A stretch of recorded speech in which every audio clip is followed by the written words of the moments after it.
Good evening, y'all, and happy Black History Month. Today marks the first episode of a new season of Mind Wars Forum. This is a program that the museum launched back in 2020 by a founding board member, Chuck Keeney, when we wanted to ensure we were reaching our audience during the coronavirus pandemic closures. And tonight, I'm proud to carry on this tradition and welcome you to season 3, where I'm stepping in as your host. My name is Kinsey Walker, and I am the director of the West Virginia Mine Wars Museum. Tonight, I'm honored to have a very special guest on the show, Steven Fullen, where we'll be celebrating African American history in Matewan. Thanks for spending your time with us this evening. This season of Mind Wars Forum has been made possible in part by the National Endowment for the Humanities. Any views, findings, conclusions, or recommendations expressed in this program do not necessarily represent those of the National Endowment for the Humanities. Steven Fullen's family has been in Matewan for over 100 years. The Matewan Dry Cleaners opened in 1910 by his grandparents, John and Mary Brown, and was the first minority-owned dry cleaning business in the state of West Virginia. The Matewan Dry Cleaners was also the first dry cleaning business in Matewan. And today, Steven Fullen carries on the legacy of service and giving back to the community instilled in him by his grandparents.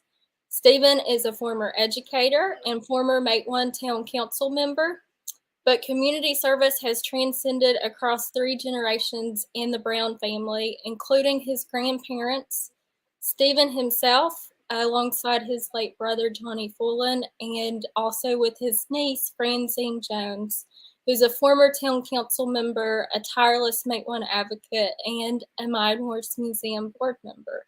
So, Stevie, I'll just say welcome to Mind Wars Forum. Thanks for being here with us. Well, thank you for giving me the opportunity to shine a light on contributions that have been made and continue to be made by our family here in Matewan. Yeah, absolutely. I've already talked a little bit about the dry cleaners, but I wondered if you could tell us more, talk about the business and your grandparents and how they built it.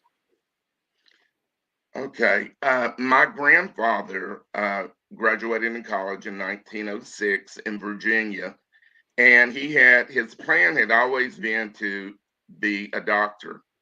His father, Reuben Brown, he was the only son, or the only child rather, of Reuben and Lydia Brown. His father knew that he was always interested in learning and he wanted him to go to college because he knew how dangerous the coal mining industry was. And it was during his senior year that his father, Reuben Brown, actually lost his life in a mining accident. So he finished that year of college, and because his mother was devastated, and there was no one there at that time in American history. The oldest child always took on the responsibility of the family, and being the only child, when he left with his college degree, she wanted to leave, so they came originally to Logan because they had family there. Our cousin, Dr. Charles Elliott, who practiced medicine in Logan County, is where they first came. And it was there that he told them about, said, there's a town in Mingo County that's really starting to boom from what I hear. It's called Matewan. That's how they ended up coming to Matewan. They originally came to Red Jacket. His mother uh, did not work. She was a housewife, as most women were at that time, but everyone in the community knew her and always got her to do sewing for them. She was a great seamstress. So when they came here, he opened up a shop for her. Now, exactly where that was in Red Jacket, I can't tell you. I don't know. But he had purchased a place for her. He was opening in her seamstress shop, and this is how fate, God, whatever you want to call it, intervenes. He'd come to Matewan to R.W. Buskirk's business to purchase lumber.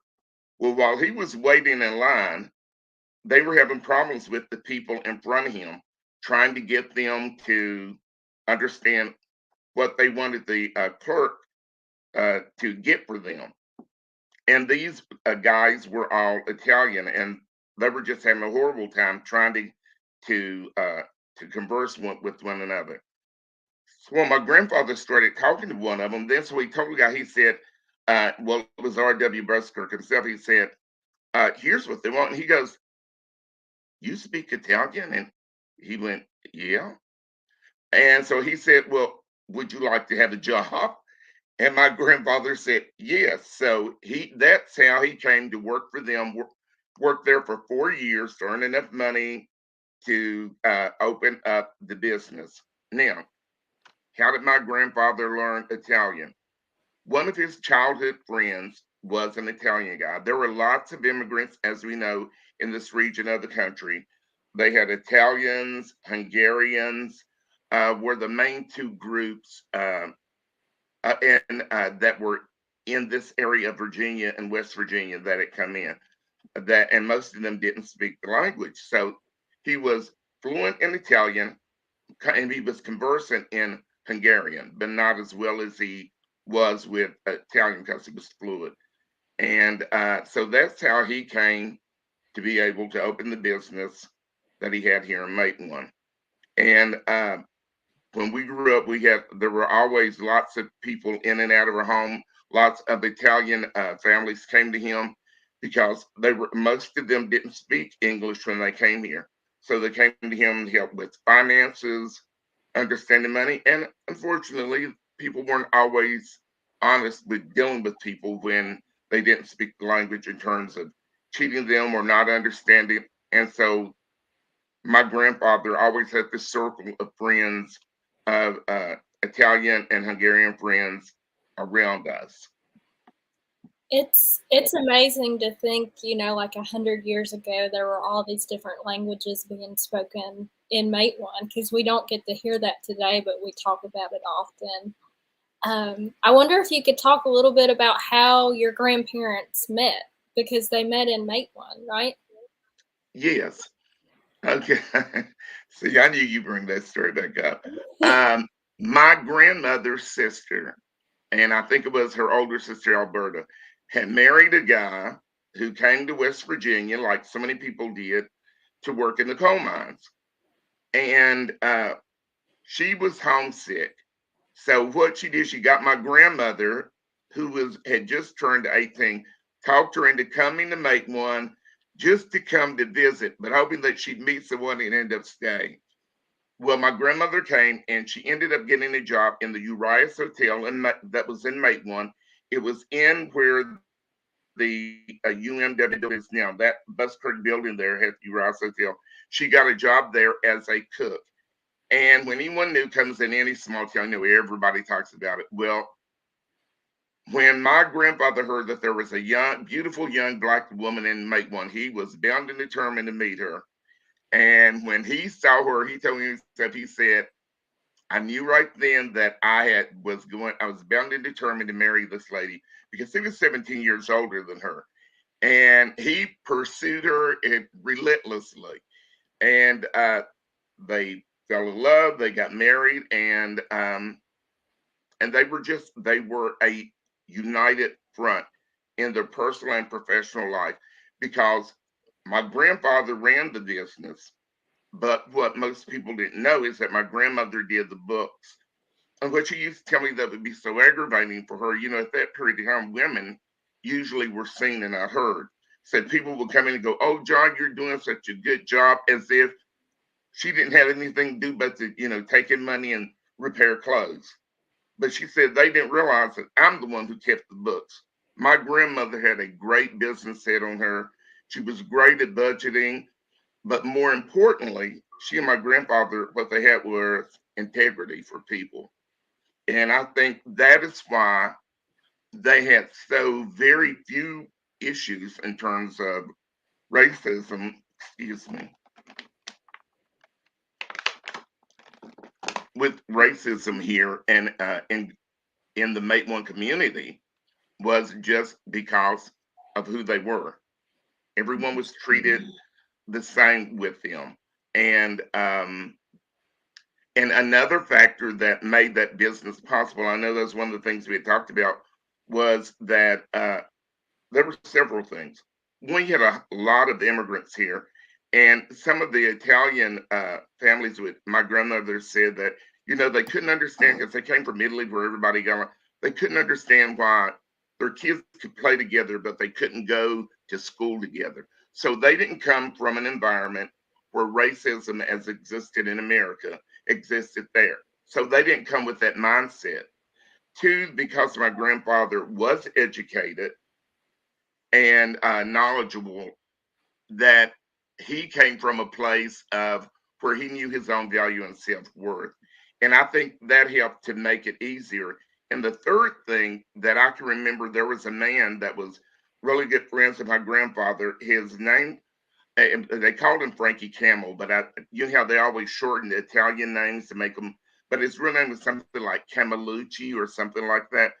But he was telling me, he and a local preacher here was saying that in the coal mines, everybody had to depend on each other because literally your lives depended on your brother. And I think the coal mining industry made racism less possible. Was it here? Oh, I'm sure it was. I felt like our family was in a bubble, but we were protected from a lot of that. We didn't see that. But I think the industry and then the people coming from a culture where they didn't have racism made those less of an issue here in this area than we had in other areas. In the coal mining industry, why it drew so many people here, it was one of the few industries where everyone came in, they made the same amount. Now, granted, we all know that miners were always underpaid and overworked, but they all got the same underpay. Where in the South, you could have a black person and white person doing the same job, and that black person may have been given a lot less money. And that was not true in the coal mining industry. And another thing I would not be totally honest about bringing this point up too. My grandfather was racially ambiguous when you saw him. He had straight hair, olive skin, and most people assumed that he was Italian or Hungarian when they saw him. And I think, and unfortunately, and I don't think that's changing the world, people will often treat you as they view you. And because they did not initially view him as a black man, if there was prejudice in it, they did not show that toward him. So, I'm sure there may have been incidents, but if there were, they were never told to me. I certainly never saw them myself as a child growing up and make one directed toward me, my siblings, or our family in general. So, to say that it wasn't there would be naive, but I can honestly say as a child growing up, I never saw that. That was not my experience. And I think it had to do a lot with them and the way they ran their business. They gave excellent customer service. You came in, the button was missing, my grandmother would sew it on, or there was a zipper. They did that for free. And she ran the cash register, she sewed the clothes, she and my grandfather helped do the pressing. But as the business grew, there was a lady that she hired called Mrs. McFarland that used to live on Warm Hollow. When you're coming up Warm Hollow, there on the right where the early houses, she lived in a little gray house up on the hill. And I can remember as a small child taking clothes up to her as the business grew. But it was being able to let people charge when they would not have money. And my grandfather said that did everybody always pay you back? No, but most people did.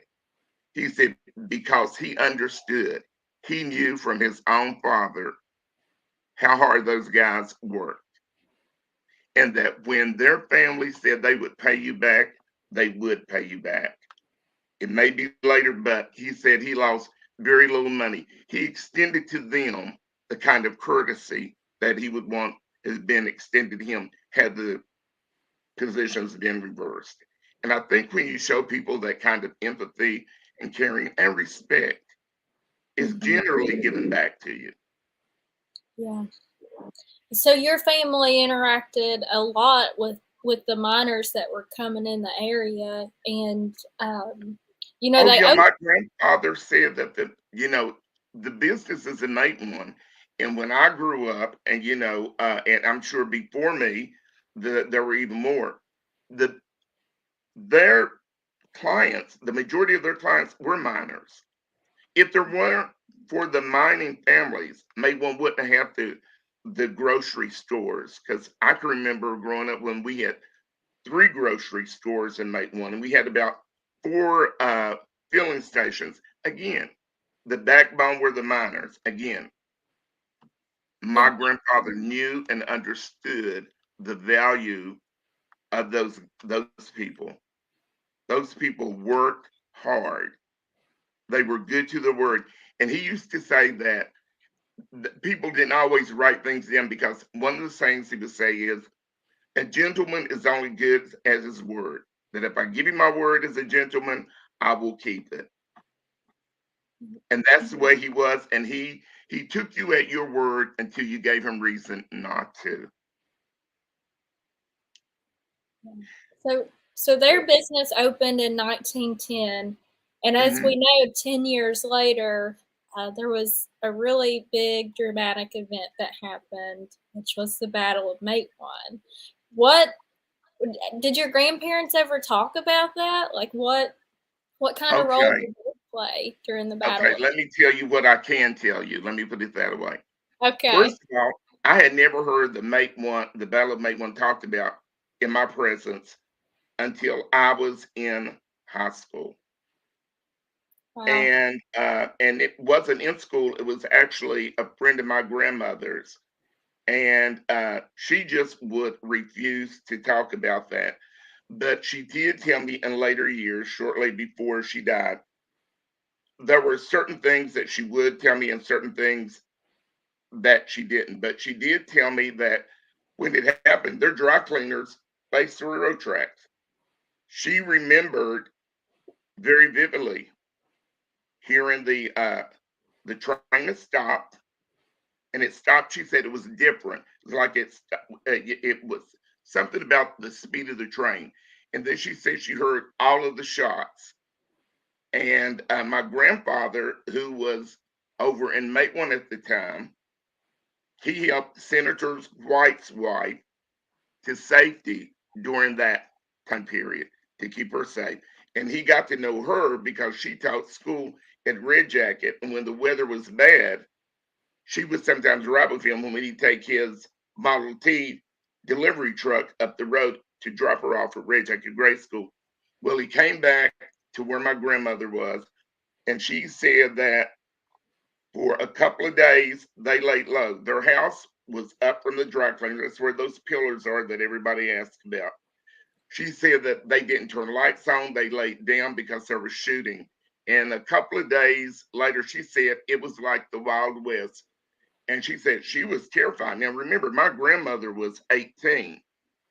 That happened in May. She didn't turn 19 until October. So you're talking about a small woman, a country girl who grew up on a farm. She had never seen or heard anything like that. But they ended up leaving. I can't tell the story of how they left or where they went, because I think that is that is really interesting. But she made me promise that I would never tell, and I've not told anyone. But here's what she told me. She said, John said, they'll burn down our business when we came back. And they left because some threats had been made on their lives. People were afraid. And I don't know, she didn't say what side it came from, of what they saw or didn't see. But my grandfather would go to the next town over, and he would call back here. And who he talked to, she would never tell that either. But it was someone Italian, because he and my grandfather would converse in Italian because they figured that the operators wouldn't be able to understand them. And so, well, they stayed where they were at for over a year, and they came back, and the building was still there, the house was still there. But they came back when they felt it was safe. And that's all I can tell you on that. Well, thanks for sharing what you did. It's interesting, um, how these stories just transpire over time. You know, I giving back to the community is something that I think it's definitely instilled in your family. You know, in undergrad, I learned about your brother, Johnny Fullen, who was the first and only African American mayor of Matewan, and I know he quarterbacked a lot of Matewan's early preservation efforts in the 90s. Could you talk a little bit more about his efforts and why they were important? Well, Johnny, well, we grew up and we loved Make One. And one of the things that our grandparents always instilled in us was about doing positive things in your community, whether it's at the church or in the organization or helping the people in need when the opportunity presented itself. And Johnny would talk about the fact that some of his really good friends growing up, and I'll use you one example like Jimmy Kitwell, he hated to see those people leave. But as the coal mining industry had just started to go down, they left. And his goal was, they would come back every year, whether it was people that I didn't know that was in my mother's generation or my grandmother's and grandparents' generation would come back that some of them I didn't even know because they left before any of us were ever born. And they would have loved to have been able to come back to make one. But the job situation didn't make it feasible for them and their families. And Johnny's goal, his dream was, he said, I'd like to bring Make One back to see the people that left that wanted to come back to come back. And he worked tirelessly to do that. And I think that is where Fran got a lot of her fire, that she has the same dream that he did, because Fran would always go with Johnny wherever Johnny went. Didn't matter, Fran wanted to go with him. So that's where she got that fire from him. But and one of the things that people have told me why I think Johnny was so popular, that he emulated what our grandparents had taught us, to let everyone know that whatever your job does, what you contribute, there are no odds in team, and that whatever you do is important. And I had a guy who was in the fire department tell me when I first went on council, he said, you know what? He said, what I like about your brother, he said, he makes everybody feel important. He said, he gives them a job and he makes them feel like that job is the most important job. And he let them know that they appreciated that. That didn't always continue after he left. I'll leave it at that, because I say that from having 13 years experience being on council. And before I went on council, I went to every council meeting for a year before I went on council. And did I always go before that? No, because my brother was mayor. I would see Johnny the next day. Anything we need to know, he would tell me. But I think that's why Johnny uh, was so I'm gonna say revered. That's why he was so well respected here in town, because he let you know that what you did wasn't valued, it was appreciated, and it was for not his town, our town. One person doesn't make one, but people wanted to work together with him. When they had town events, the women's club, the Rotary Club, you'd have people that volunteered, and it was wonderful. You create the environment that you want, and it has to start with good leadership. Having a position of leadership does not make you a good leader. A good leader is when you can delegate and let those people know that what we're doing, and it is what we are doing, not what I'm doing. That's how we grow. That's how we develop. That's how everybody benefits from that. And I think that's what he gave to the town. I think that's why everybody thinks so highly of him. Again, he got that at home. He gave that to that same desire to Fran, because she remembered what it was like. And I know things are different now. Some of the people that were here that were able to contribute are no longer here in town.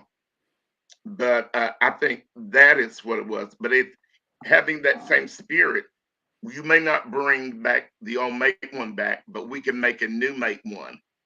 But you've got to have the right attitude for it to become what we want it to be. We have to look beyond ourselves and look what we want as a community. And to do that, you have to get beyond personal ego. And again, I say that not trying to throw shade or to be disparaging, but I say that from, like I said, 13 consecutive years of sitting on council, writing grants, and going to meetings where sometimes I was the only one there to represent a community. Communities cannot grow if it is not a team effort. People will not volunteer if they don't feel like they're valued and heard, and what they have to offer is seen of value. The person who's cleaning the streets after an event had what they're doing is just as important as a person who's standing up there behind the microphone. Until we can get that back to that point and acknowledge that, we're going to run into a standstill, or we're going to move forward, but it's slower than what it could be. You know, what would you like to talk a little bit about, like, what Mate One looks like today? We've talked a lot about you know, what it was like when the dry cleaners were there, and when Mate One was this bustling, you know, place. And we're I think a lot of coal towns, Mate One isn't unique, but a lot of coal towns are trying to figure out how to rebuild themselves, how to move forward. You have any Well, comments? when I still think of Mate, one of the things I miss the most, and what everybody that comes back here says, we miss the old tunnel in Mate One, because physically Mate One has changed. The upper end of Mate One wasn't up then; it was lower. You know, they moved mountains of dirt to raise that up for flooding purposes, or anti-flooding purposes, I should say. And so it's different that way. But do I think there is a future in Mate One? A positive future? I think it can be. I think it's going to take a tremendous amount of work of people working united with the same vision. There can't be any, you can't have any of this. I'm not going to support you because I don't like you personally, or I'm not going to encourage you because I don't like you. You know, we have, as we hear all the time, you have a lot of history. It doesn't do you any good if you don't know how to maximize that, or how to showcase it. And it's going to take a lot of work, but it's going to take a lot of cooperation of people working together for the singular vision of the town, and not for me being having a spotlight shown on me. Because I'm going to tell you, the same people that go over here and buy a t-shirt is going to go over there one day and eat a cupcake, or buy a burrito or a hamburger or whatever. So I might get 3 customers today and you only got one, but guess what? Next week that could be reversed. As we keep encouraging each other and uplifting each other, people are going to want to come to your town. But it's going to take the work of a community. And I think about the UMWA. I've always been impressed by them ever since I went on council. And I'm going to tell you why I've been impressed with those guys. They really seem to have not lost sight of what a brotherhood is about holding each other accountable, working together for a common good, and it not being about any one person, but what the UMWA can do, not one person in the UMWA. And I was amazed by that. And to see that that has not changed. The town would do well to take a page from their playbook I've always admired them for that. I share your admiration. I think 1440, they've been such a good partner to the museum, and they really, in my eyes, are the heartbeat of Matewan, and hold so much love in my heart for them too. We're getting close to the 7:30 mark, Stevie. So I wondered, is there anything else that you want to talk about that we didn't get to? No, oh, I do have one story I want to tell you that I did not know about. Daisy Nellen, if you've lived in Matewan, everybody knows her. Everybody loves Daisy Nellen. And one day we were talking, and she said, "You know what?" She said, and I think this happened before Daisy was born, because she was talking about when it was the Spanish flu, the last pandemic we had 100 years ago. She was saying, "My parents loved John and Mary Brown." And she said they were such good people. Said, "But let me tell you what they did."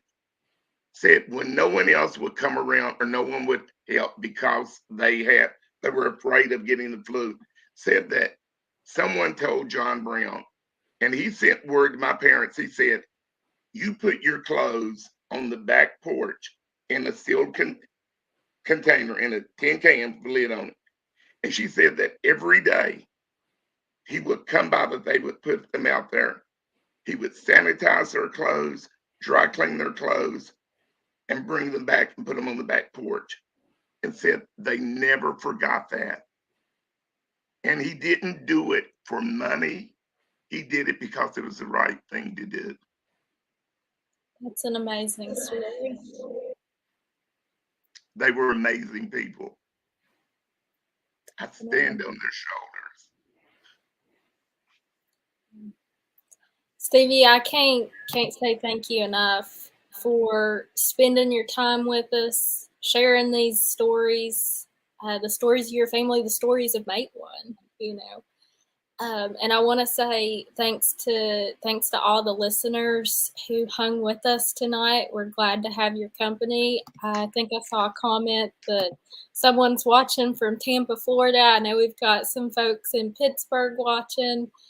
So thanks for hanging with us. Thanks to the National Endowment for the Humanities for their support of Mind Wars Forum. Thanks to Courtney Boyd, who's been working the magic behind the scenes. And as always, thank you to the museum's members and donors who allow us to continue doing this work. We'll be having Mind Wars Forum episodes every 2 weeks, typically on Tuesday evenings at 7 p.m. We're currently refining our 2022 schedule, but hope to share that with y'all soon. You can follow for updates on social media. We're at Facebook, Twitter, Instagram, and now TikTok. And you can sign up for our newsletter at wvmindwars.org. Stevie, do you have any closing words that you'd like to offer? Yes, there were always two quotes that my grandparents, both of them, used to tell us on Sunday dinners. We would sit and they would always have discussion. But one of the things, and my sister, older sister Mary, and I were talking about this past weekend. One of the things that my grandparents always impressed on us, it said, never let one part of you define all of you. Not your race, your gender, your level of education, or your socioeconomic standing. They're parts of you. Never let one part define all of you. And with that, I say thank you again for giving me this opportunity to share a little bit of information about our family and Matewan and our hopes for the future of the town of Matewan. Absolutely. Thank you to you and your family for all the leadership you've given Matewan. Y'all make Matewan what it is, and it's a great place to be. So with that being said, I'll say good night to everybody, and hopefully we'll see you in 2 weeks.